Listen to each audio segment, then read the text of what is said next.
Gold rate ಕೇಳಿದ್ರಲ್ಲ, ಒಂದು ದಿನದಿಂದ ಮತ್ತೊಂದು ದಿನಕ್ಕೆ ಆ ರೇಟ್ ಇರೋದಿಲ್ಲ. ಆದರೆ ಮಾರ್ಕೆಟ್ಗೆ ಹೋದರೆ ಎಲ್ಲವೂ ತುಟ್ಟಿನೇ. ಇವತ್ತಿನ ಆಫರ್ ಪ್ರೈಸು ನಾಳೆ ಇರೋದಿಲ್ಲ. ಈಗ ಬಿಟ್ಟರೆ ನಾಳೆ ಕೆಟ್ರಿ ಅಂತಾನೆ ಅರ್ಥ. ತರಕಾರಿ, ದಿನಸಿ, gas, bus, metro, petrol, diesel ಪಟ್ಟಿ ಹನುಮನ ಬಾಲವನ್ನೇ ಮೀರಿಸ್ತಾ ಇದೆ.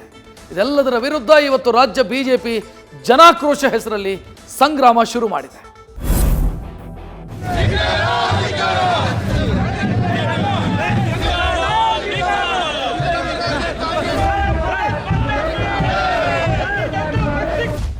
ಮೊನ್ನೆ ಇಡೀ ಸರ್ಕಾರ ಡೆಲ್ಲಿಯಲ್ಲಿ ಠಿಕಾಣಿ ಹೂಡಿದ್ದಾಗ ಬೆಂಗಳೂರಿನ ಫ್ರೀಡಂ ಪಾರ್ಕ್ನಲ್ಲಿ ಸಿಂಗಲ್ ಡೇ ಧರಣಿ ಮಾಡಿದ್ದ ಬಿಜೆಪಿ ಇವತ್ತು ಮೈಸೂರಿನಲ್ಲಿ ಘರ್ಜಿಸಿದೆ.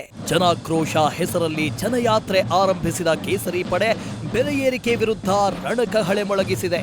ಬಿಜೆಪಿ ಸಾರಥಿ ವಿಜಯೇಂದ್ರ ನೇತೃತ್ವದಲ್ಲಿ ಚಾಮುಂಡಿ ಸನ್ನಿಧಿಯಲ್ಲಿ ಸರಣಿ ಹೋರಾಟಕ್ಕೆ ಚಾಲನೆ ಸಿಕ್ಕಿದೆ.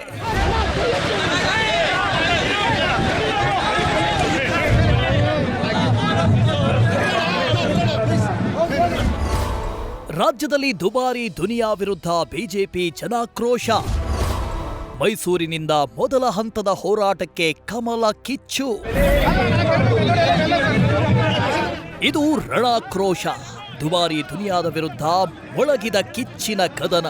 ಮೈಸೂರಿನಲ್ಲಿ ತಾಯಿ ಚಾಮುಂಡಿಗೆ ವಿಶೇಷ ಪೂಜೆ ಸಲ್ಲಿಕೆಯ ಬಳಿಕ ಜನಾಕ್ರೋಶ ಯಾತ್ರೆಗೆ ಚಾಲನೆ ಸಿಕ್ಕಿದ್ದು ರಾಜ್ಯದ ಬಿಜೆಪಿ ಫ್ರಂಟ್ ಲೈನ್ ಲೀಡರ್ಸ್ ಸಾಕ್ಷಿಯಾದರು. ಮುಂದಿನ 1 ವಾರಗಳ ಕಾಲ ರಾಜ್ಯದಲ್ಲಿ ಹೋರಾಟದ ಹಾದಿ ತುಳಿದ ಬಿಜೆಪಿ ಮೈಸೂರಿನ ಲಷ್ಕರ್ ಪೊಲೀಸ್ ಠಾಣೆಯಿಂದ ಯಾತ್ರೆಗೆ ಚಾಲನೆ ಕೊಟ್ಟಿದೆ. ಹಾಲಿನ ದರವನ್ನು ಜಾಸ್ತಿ ಮಾಡಿದ್ರು. ಪಾಪ ಬಡವರ ಮನೆಯಲ್ಲಿ ಅರ್ಧ ಲೀಟರ್ 1 ಲೀಟರ್ ಹಾಲು ತೆಗೆದುಕೊಂಡು ತನ್ನ ಮಕ್ಕಳಿಗೆ ಪೌಷ್ಟಿಕ ಆಹಾರ ಕೊಡಬೇಕು ಅಂತೇಳಿ 1 ಲೀಟರ್ ಹಾಲು ತಗೋಬೇಕು ಅಂತ ಹೇಳಿದ್ರು ಕೂಡ 9 ರೂಪಾಯಿ ಜಾಸ್ತಿ ಆಗಿದೆ ಕಳೆದ 20 ತಿಂಗಳಲ್ಲಿ. ಇವತ್ತು ಸರ್ಕಾರ ಬಂದು 20 ತಿಂಗಳಲ್ಲಿ ಇಂಥ ದರಿದ್ರ ಸರ್ಕಾರ ನಾವು ಯಾತಕ್ಕೋಸ್ಕರ ಗೆಲ್ಸಿದ್ದೇವೆ ಅಂತ ಹೇಳಿ ಜನಸಾಮಾನ್ಯರು ಇವತ್ತು ಆಕ್ರೋಶವನ್ನು ವ್ಯಕ್ತಪಡಿಸ್ತಾ ಇದ್ದಾರೆ ಕಾಂಗ್ರೆಸ್ ಸರ್ಕಾರದ ವಿರುದ್ಧ, ಮುಖ್ಯಮಂತ್ರಿಗಳ ವಿರುದ್ಧ. ಮೈಸೂರು ಬಳಿಕ ಇಡೀ ದಕ್ಷಿಣ ಕರ್ನಾಟಕವನ್ನ ಬಿಜೆಪಿಯ ಜನಾಕ್ರೋಶ ಹೋರಾಟ ವ್ಯಾಪಿಸಿಕೊಳ್ಳಲಿದೆ. ಚಾಮರಾಜನಗರ, ಮಂಡ್ಯ, ಕೊಡಗು, ಹಾಸನ, ಚಿಕ್ಕಮಗಳೂರು ನಂತರ ಕರಾವಳಿಗೆ ತಿರುಗಲಿದೆ. ದಕ್ಷಿಣ ಕನ್ನಡ, ಉಡುಪಿ ಬಳಿಕ ಉತ್ತರ ಕನ್ನಡ ಜಿಲ್ಲೆಗಳಲ್ಲಿ ಜನಾಕ್ರೋಶ ಯಾತ್ರೆಗೆ ಚಾಲನೆ ಸಿಗಲಿದೆ. ಇಂದಿನಿಂದ ಏಪ್ರಿಲ್ 12ರವರೆಗೂ ಬಿಜೆಪಿಯ ಜನಾಕ್ರೋಶ ಯಾತ್ರೆ ಜರುಗಲಿದೆ. 2ನೇ ಹಂತದ ಯಾತ್ರೆ ಏಪ್ರಿಲ್ 15ರಿಂದ ಆರಂಭ ಆಗ್ತಿದೆ. ಒಟ್ಟು 4 ಹಂತಗಳಲ್ಲಿ ಬಿಜೆಪಿ ಹೋರಾಟ ರೂಪಿಸಿದ್ದು ಸರ್ಕಾರದ ವಿರುದ್ಧ ಜನಾಭಿಪ್ರಾಯ ರೂಪಿಸಲು ಮುಂದಾಗಿದೆ.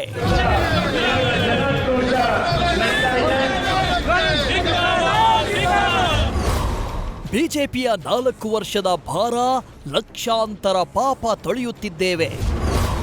ಬಿಜೆಪಿಯಿಂದಲೇ ನಮಗೆ ಹಣಕಾಸಿನ ತೊಂದರೆ ಎಂದ ಎಂಬಿಪಿ. ಇನ್ನು ಬಿಜೆಪಿಯ ಜನಾಕ್ರೋಶ ಯಾತ್ರೆಗೆ ಬೃಹತ್ ಕೈಗಾರಿಕಾ ಸಚಿವ ಎಂಬಿ ಪಾಟೀಲ್ ತಿರುಗೇಟು ಕೊಟ್ಟಿದ್ದಾರೆ. ನಮಗೆ ಹಣಕಾಸಿನ ತೊಂದರೆಯಾಗಿದ್ದೇ ಬಿಜೆಪಿಯಿಂದ. ಅವರು 4 ವರ್ಷದ ಲಕ್ಷಾಂತರ ಪಾಪದ ಭಾರ ತೊಳೆಯುತ್ತಿದ್ದೀವಿ ಅಂತ ಕಿಡಿಕಾರಿದ್ದಾರೆ. ಇತ್ತ ಗೃಹ ಸಚಿವ ಡಾಕ್ಟರ್ ಜಿ ಪರಮೇಶ್ವರ್, ನಾವು ಕೊಟ್ಟ ಉತ್ತಮ ಆಡಳಿತ ಬಿಜೆಪಿಗೆ ಸಹಿಸೋದಕ್ಕಾಗ್ತಾ ಇಲ್ಲ, ಎಲ್ಲಿದೆ ಜನಾಕ್ರೋಶ ಅಂತ ಪ್ರಶ್ನಿಸಿದ್ದಾರೆ.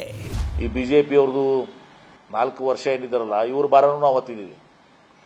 ಇವರು ಹಣ ಇರಲಾರ್ದೆ ಟೆಂಡರ್ ಮಾಡಿದಂಥ ಕೆಲಸ ಎಷ್ಟಿದ್ದಾವೆ, ಕಮಿಷನ್ ಹೊಡೆದು ವರ್ಕ್ ಸ್ಯಾಂಕ್ಷನ್ ಕೊಟ್ಟಿದ್ದಾರೆ.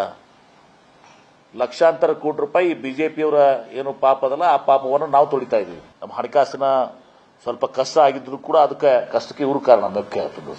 ನಾವು ಗ್ಯಾರಂಟಿಗಳನ್ನು ಇಂಪ್ಲಿಮೆಂಟ್ ಮಾಡೋದಿಲ್ಲ ಅಂತ ಅವರು ಊಹೆ ಮಾಡಿದ್ರು, ಅದು ಕೂಡ ಫೇಲ್ ಆಯಿತು. ನಾವು 5 ಗ್ಯಾರಂಟಿಗಳನ್ನು ಇಂಪ್ಲಿಮೆಂಟ್ ಮಾಡಿ ಜನರಿಗೆ, ಜನಸಮುದಾಯದಲ್ಲಿ ಒಂದು ರೀತಿಯ ಸಮಾಧಾನವನ್ನು ತಂದಿದ್ದೇವೆ. ಇದೆಲ್ಲ ನೋಡಿದಾಗ ಸ್ವಾಭಾವಿಕವಾಗಿ ಅವರಿಗೆ ಹೌದು ನಾವೇನಾದರೂ ಮಾಡಬೇಕು, ಇಲ್ಲದಿದ್ರೆ ನಾವು ಕಳೆದೋಗ್ಬಿಡ್ತೀವಿ ಬಿಜೆಪಿಯವರು ಅಂತೇಳಿ ಈಗ ಜನಾಕ್ರೋಶ. ಎಲ್ಲಿ ಯಾವ ಜನ ಆಕ್ರೋಶ ಮಾಡಿದ್ರು ಇವರಿಗೆ? ಗ್ಯಾರಂಟಿ ಕೊಟ್ಟ ಕಾಂಗ್ರೆಸ್ ಜನ ಸಂತುಷ್ಟದಿಂದ ನೆಮ್ಮದಿಯಿಂದ ಇದ್ದಾರೆ ಅಂತ ಹೇಳಿಕೊಳ್ತಾ ಇದೆ. ಆದರೆ ರೇಟ್ ಬೋರ್ಡ್ ಮಾತ್ರ ಪ್ರತಿನಿತ್ಯ ಏರಿಕೆ ಆಗ್ತಾನೇ ಇದೆ. ಇತ್ತ ಬಿಜೆಪಿಯೇನೋ ಜನಜಾಗೃತಿಗೆ ಮುಂದಾಗಿದೆ. ಹೋರಾಟದ ಕಿಚ್ಚು ಹಬ್ಬಿಸುವ ವಿಪಕ್ಷದ ಜವಾಬ್ದಾರಿ ನಿರ್ವಹಿಸುತ್ತಿದೆ. ಮೈಸೂರಿನಿಂದ ರವಿ ಪಾಂಡವಪುರ ಜೊತೆ Harish Kakol, political bureau, news first. News first ನಿರ್ಭೀತಿಯಿಂದ ನಿಮ್ಮ ಪರವಾಗಿ.